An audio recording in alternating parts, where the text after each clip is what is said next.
Bismillahirrahmanirrahim. Assalamualaikum warahmatullahi wabarakatuh. Selamat bertemu kembali Bapak Ibu pengawas dan guru-guru hebat senusantara. Hari ini saya akan menyampaikan materi pembinaan tentang kompetensi guru. Nah, mengapa kompetensi guru ini perlu untuk disampaikan? Karena bagi guru-guru baru, mereka harus mengetahui kompetensi apa saja yang harus mereka miliki apabila berprofesi sebagai guru. Kemudian untuk guru-guru yang sudah lama, sebagai pengingat lagi bahwa ada kompetensi lain selain daripada mengajar yang juga harus kita tingkatkan.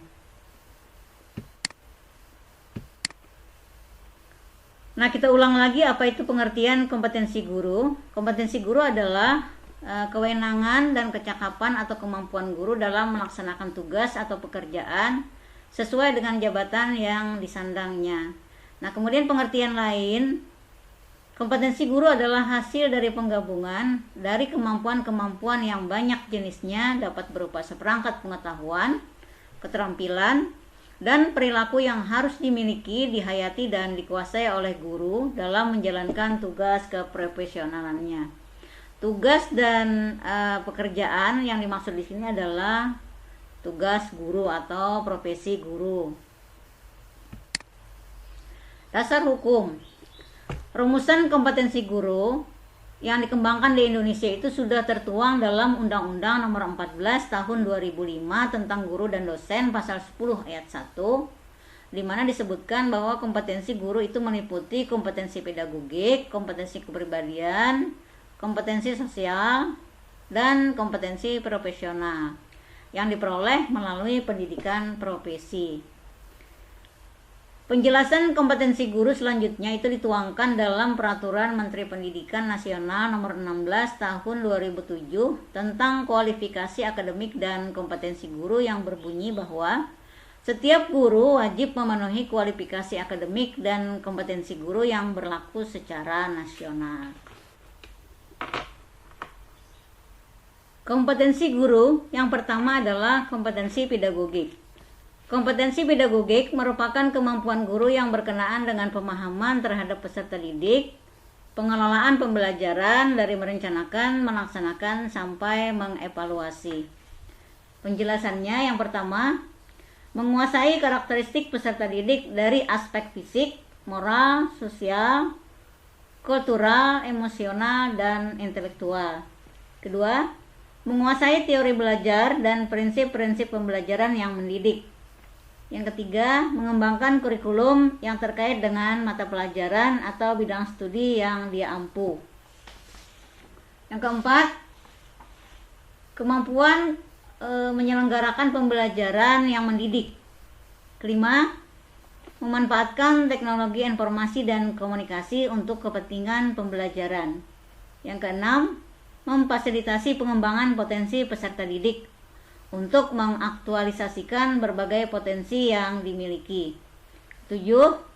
Berkomunikasi secara efektif, empatik, dan santun dengan peserta didik. Yang kedelapan, menyelenggarakan penilaian dan evaluasi proses serta hasil belajar. 9. Mampu memanfaatkan hasil penilaian dan evaluasi untuk kepentingan pembelajaran. 10. Mampu melakukan tindakan reflektif untuk peningkatan kualitas pembelajaran. Nah, jadi demikian itu penjabaran dari kompetensi pedagogik. Kompetensi yang kedua adalah kompetensi kepribadian. Kompetensi kepribadian merupakan personal yang mencerminkan kepribadian yang mantap, stabil, dewasa, arif, dan berwibawa, menjadi teladan bagi peserta didik dan berakhlak mulia. Penjelasannya, guru bertindak sesuai dengan norma agama, hukum, sosial, dan kebudayaan nasional Indonesia. Kedua, guru menampilkan diri sebagai pribadi yang jujur, berakhlak mulia, dan teladan bagi peserta didik dan masyarakat. Yang ketiga, guru menampilkan diri sebagai pribadi yang mantap, stabil, dewasa, arif, dan berwibawa. Yang keempat, menunjukkan etos kerja, tanggung jawab yang tinggi, rasa bangga menjadi guru, dan rasa percaya diri. Yang kelima, menjunjung tinggi kode etik profesi guru.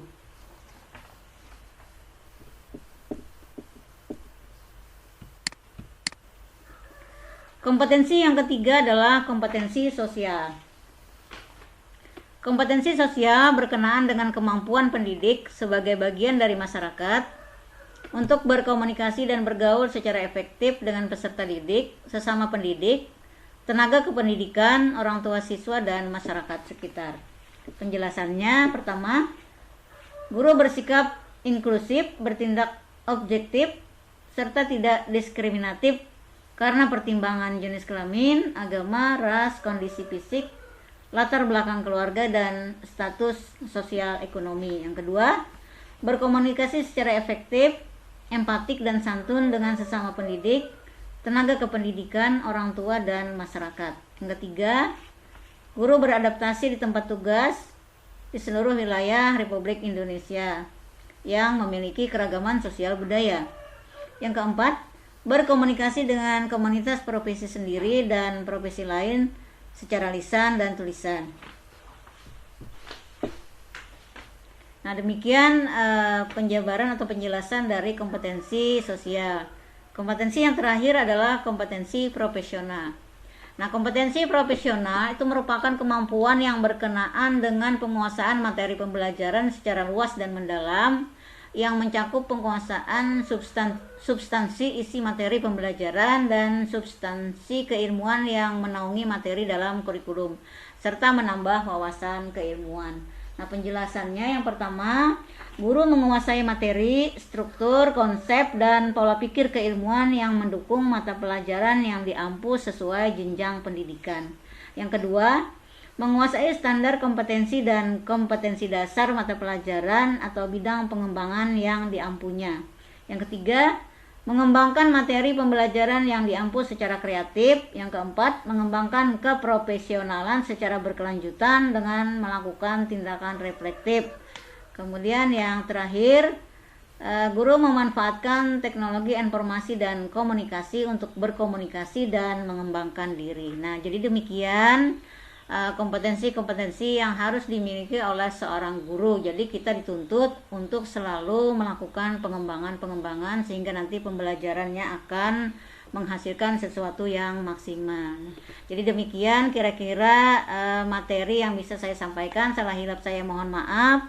Saya akhiri dengan wabillahi taufiq wal hidayah. Assalamualaikum warahmatullahi wabarakatuh.